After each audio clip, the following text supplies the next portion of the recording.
Before you choose a New Year's resolution, take the time to get to know yourself and know how you're wired so that you can abandon that shame and guilt and judgment that you need to let go of to move forward. I think everybody should say, how do I spend more time in my area of genius this year? Just focus on what you're good at, and by leaning into your strengths, you actually find it not that unpleasant to get better at something you don't love. If I spent more time this year in my area of genius, that would be good all the way around.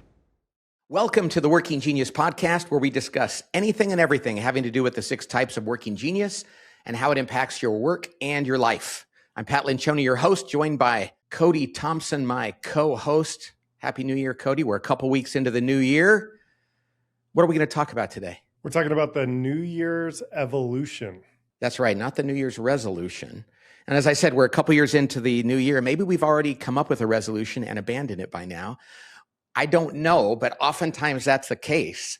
And we want to talk about evolving a New Year's resolution to making it better, using the 6 types of working genius and thinking about things differently this year. How do we usually go about doing this, Cody, and why doesn't it work? This is kind of a fun topic for us to explore, Pat, because I think, this is the time of year where everybody decides, hey, I've got a blank slate. I can put behind me all of my failures of the last year.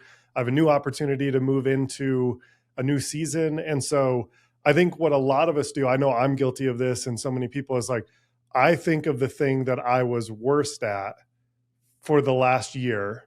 And I often think if I could just get better at that thing, that should be my New Year's resolution. Right. If I somehow failed, and we all have a track record or receipts of all the ways that we failed this last year, and we think, let's just go ahead and take care of the thing I'm worst at and make that the thing that I judge myself against for the first few weeks of this year and maybe the whole year, if I can make it through. And it's so funny because we each have those things like, this is the year I'm going to get more organized or be more disciplined about everything. And it's like, you're right. It usually goes to the thing that we feel kind of ashamed of. Yep. And leaning into our shame is probably not a great way to start the year, or is it a great way to increase the likelihood that we're going to actually be successful at that? And I think it's shame producing, it's sort of like, yeah. So I was thinking about this as you sort of teed up this topic of like, what would it look like to think about resolutions in a different way, maybe in the context of working genius. And I actually looked this up. Apparently we attribute this to Einstein, but it's maybe not him. But if a fish judges itself by its ability to climb a tree, it'll spend its whole life thinking it's stupid, right? Or that it's inadequate, and could be shameful in that sense. And so, but all too often we do the exact same thing, especially as it relates to New Year's resolutions, because here's my frustrations: enablement and tenacity. I can't tell you how many journal entries or New Year's resolutions I said, I'm going to be more helpful, or I'm going to be more disciplined and organized in my life. And that, quite frankly, up until Working Genius, was a recipe for disaster for me. Yeah. And then on top of failing at the New Year's resolution, very likely early in the year, I then start to think, oh man, I guess I'm not good at this. I guess I should feel shame and guilt that I'm not good at those things. Yeah, and a person who has no I or D might say, this is the year I'm going to be more creative, and I'm going to do a bunch of creative things. Yeah. And it's like, it's going to be miserable. Exactly. So the other way to look at that, and I think the best example, one of the best examples I think of about this is Michael Jordan when he came into the NBA. And I've talked about this a zillion times. He was great at just about every part of basketball but shooting. He wasn't a great shooter. And everybody thought, okay, do his coaches tell him, you got to get better at shooting in the off season? And they were like, no, just focus on what you're good at. If you get better at shooting, that's great, but there's no pressure on that. And by leaning into your strengths, you actually find it not that unpleasant to get better at something you don't love. But when you say, if you don't get better at the thing you don't like or that you're not naturally good at, you're going to feel bad about yourself. That's, like you said, that's the year of shame. Yeah. Well, and let's anticipate a few objections moving into this topic, Pat, because there are certain things that we're bad at that are not wiring. Like if you're eating ice cream every night, there's no working genius wiring internal to you that says, hey, you know what, I should stop. There are certain things that yes. have done poorly throughout the year. That's absolutely worth paying attention to and trying to get better in, But I think what's so interesting is when it comes to your wiring, we don't differentiate these habits or activities that we are prone to with regard to our health or the way we approach our work or our family. Those are all great things to try to say, hey, I'm going to get better in this area that I didn't nail last year. But I think the danger of doing it and not understanding yourself first is that you could move into a resolution that is so antithetical to the way that you're wired, your own nature. And that's what produces the shame and the guilt. Exactly. So the first thing we need to resolve in this New Year's evolution is that we are going to know ourselves. Now, the people that are listening to this podcast know what their working genius is, and you know other ways of looking at yourself. But that's the first thing that we have to do. And if you know somebody else that you can talk to about this, say, hey, before you choose a New Year's resolution or pick another one after you've already abandoned your first, take the time to get to know yourself and know how you're wired so that you can abandon that shame and guilt and judgment that you need to let go of to move forward. Okay, so that's the first thing. The second one, once you know that around working genius, is I think everybody should say, how do I spend more time in my area of genius this year? There's very few people that are like, oh no, I'm maxed out on my genius. I think if most people listening to this and most people in the world could say, if I spent more time this year in my area of genius, that would be good all the way around. I think that's what we want. That's the New Year's evolution, is this year you're going to do that. Yeah. And what's so interesting is I think at the core of everybody making a proclamation about what their word is this year, or what their New Year's resolution is we all want to experience greater degrees of thriving in our own lives, right? Like that's the whole point is, hey, I think I could elevate myself to a different level of my own existence and my own life and the way I thrive in living out my life. And so much of what we talk about in Working Genius is this is like recharging your battery. If you spend more of your time, it's not draining to you. It's actually life-giving to you to spend more time in your Working Genius. And so I love the context of this to say, and I think even I'll say one other thing is, I think often we talk about this in the context of work and we say, hey, you should organize your work life to match your geniuses. Well, this is an opportunity to say, even if my job doesn't allow me to use it as much, in what ways can I do this personally? Where can I find opportunities in my real life to say, to spend more time in my area of genius? Yeah. And that's even if you can't do it at work. What we find is most people can do it at work as long as they sit down with their manager and their colleagues and say, hey, I would really and I'd like all of us to see if we can't spend more time doing the things we're best at and that give us joy and energy. But to do that, we have to take a look at ourselves and say, how is it right now? In other words, we have to do an audit and say, how much of my time am I spending in my genius? And even me, who lives this stuff, I have to spend a few minutes going, how much of my day-to-day living am I spending in my working genius? In other words, taking that audit gives me a starting point. Yeah. And so everybody needs to say, and people like to ask, how much time should you spend in your genius? And we like to say, in a good job, you should spend half your time in your genius, at least, maybe a 30% in your competency, and probably no more than 20% in your frustration. If you're in a job or in your life and you're spending more than, like a quarter of your time in your frustration, that's probably something to set out to change. Yeah. And I love that you teed up this whole conversation with step one is know thyself. Is that Socrates? Who is that? Yeah. If you don't know that, that's why actually I personally love the end of year, start of new year, is because it's part reflection. It's part like self-examination.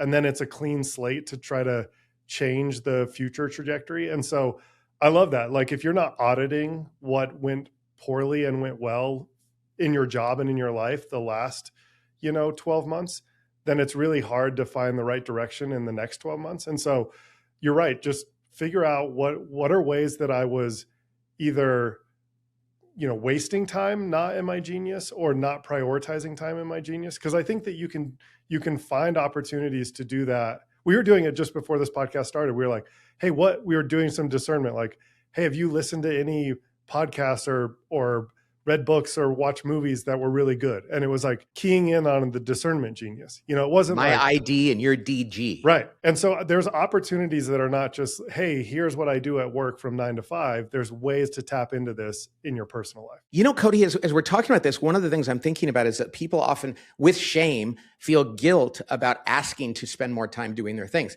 And it's crazy because people think, well, I'm not going to go to my boss and say, hey, boss, you know what I'd like to do this year? I'd like to see if I can't spend more time doing things in my genius. They're like, oh, they don't care. The truth is, it's good for them. It's good for the organization. It's good for us. It's good for our family to sit down and do that. And probably the worst thing that can happen, the very worst thing is your boss can go, hey, that's not up to me. I don't really care. Most bosses are going to go, hey, let's take a look at your job and see what you're great at and how we can facilitate that. And if you manage a team, I think it would be great to say, hey, one of the resolutions we have this year is I'd like to see everybody who works here spending a little bit more time, if not a lot more time, in the things that gives them joy and energy. We'll probably get a lot more done, and it'll be a better year as a result of that. We have to get over that guilt, like we're not allowed to ask. And so many people I've talked to, Cody, have talked about going to their manager and showing them their working genius, and the manager going, I would love to help you do more of this. That would be great. But we have to have the courage and the confidence to ask. I think it goes back to something you talk about that your dad said all the time is like, if it were fun, they wouldn't call it work. And we still have that mentality. Yeah. People think like, well, I can't ask to do something I enjoy. But the thing is, that thing helps you thrive, gives you more energy, probably even helps the company and your team better. And so that little fear that you have around like entering the conversation and saying, hey, would you mind, you know, if I spent more time inventing or more time enabling people around the office? You know, there's so many organizations out there that say, hey, they've done this new policy where they can say like, hey, you know, 2 hours or 4 hours a week, you can go volunteer time at a charity of your choice. And maybe we should just do that with Working Genius. Like, hey, regardless of your responsibilities, spend a couple hours of your week and organize it in a way that's just giving you life and helping you thrive. That would be incredible. And, you know, we kind of do that here sometimes. It's like, hey, if you have an idea, the best idea is often like for people with invention, it's like, you can come to a meeting and help us invent. Yeah. Or if you have galvanizing, and this is how this all started, it's like, why don't you lean more into that? It doesn't mean you have to change their job title or give them permission to slack off and everything else. In fact, by giving them more ability to do that, they're going to be able to sustain their energy around the things they don't like to do. Yeah. I'm going to put us on the spot. I did not prep you for this, but if you were thinking of a Working Genius related New Year's resolution for you, something that taps into your skills, the way you're wired as an inventor discerner, and I'll do the same, but what's something we can do in our lives that will help us thrive, that will tap into our working genius? So let's give them an example. I thought of one just as you were asking that question, and that is, and I feel guilty for doing this. That's so interesting. I want to spend more time looking through like business media and stories and just reading about what's going on in the world, which often for me feels like a waste of time. But it's not, because it provokes me to think about our material and how it applies and how we can do it. And I pretty much only do it when I'm not working. And I want to sit down and I want to talk to Tara, my assistant, and say, let's carve out time so that I can actually just kind of peruse the world and see what's going on and maybe what we can bring to our podcasts and our media and the writing that we do. And again, I wouldn't normally ask that because I feel like, oh, I need to have lots of meetings and schedule things. Yeah. And this is the year I need to probably carve out time, not to play Spider Solitaire, but to kind of just indulge my curiosity around the world of organizations and personal development. How about you? I initially went to a personal one, and it's because it's something that my wife and I were talking about towards the end of the year. Is my wife homeschools, and she's got 3 little kids at home, and I spend a lot of my energy at work discerning and galvanizing, like meetings and figuring out what we should do. And I feel some guilt about doing it at home sometimes, like with the strategic anchors around how we do homeschool. I've not like dove in and said, hey, let me help with that. Like, let's do a whiteboard session and figure out what's going to work for us this year. And then there's another piece around like using galvanizing around the house a bit more. Like we talk about having family meetings, and when we have them, we thrive. Yeah. And when we're not having them, we can tell it's disruptive and a little more less peace in our home. Here's the game my wife and I, not game, but like what we've realized is I have sort of attributed family meetings to be tenacity work, like put it on the calendar. Right. And then when they don't happen, she feels guilty because she has tenacity. Right. And she's like, oh, I think it's galvanizing. I think you need to get the family, rallied around the idea of the importance of these meetings. And so I think we can just work better together, like leaning into our geniuses to say, I've got to do the rallying with my galvanizing, and she's got to do the tenacity with making sure that we have an evening that's free to be able to do that from our schedule standpoint. So I think those are two things that my brain went to in the home environment. What I love about using the home environment example is we tend to think, like in your case, so Lindsay is in the home teaching and shaping your children all day long. Mm-hmm. And you're at work and you do all the things you do. But even then, it's like, no, we have working geniuses. Yep. And the idea of you getting to go galvanize them, I thought about this looking back on our lives. My wife has galvanizing is in her working frustrations. It's a competency for me. But the times when I leaned into that at home and said, okay, let's come up with a game for how we're going to get excited about our chores. Yeah. It was so fun. But too often I thought, well, I go to work, she's taking care of this at home. And just like at work, we shouldn't think, well, I'm in marketing, they're in HR, or they're in finance. We should actually be working across functions based on our working genius. And I just thought about my wife Laura is a WI, and I'm an ID. We need to spend more time just inventing and dreaming. Yeah. And we don't do it enough. And so I'm going to try to come up with some fun ways that she and I can together lean into our genius. Lindsay's a DT and you're a DG. Yep. Wow. Evaluating new ideas around how to homeschool and all that would be really fun for you guys. Totally. But you need to go someplace and carve out time to do it. You can't do it while she's making dinner or you're doing the dishes. You got to go like, let's go have a meeting. Let's go to the office on the weekend and see if we can't sit there for 3 hours and do this well.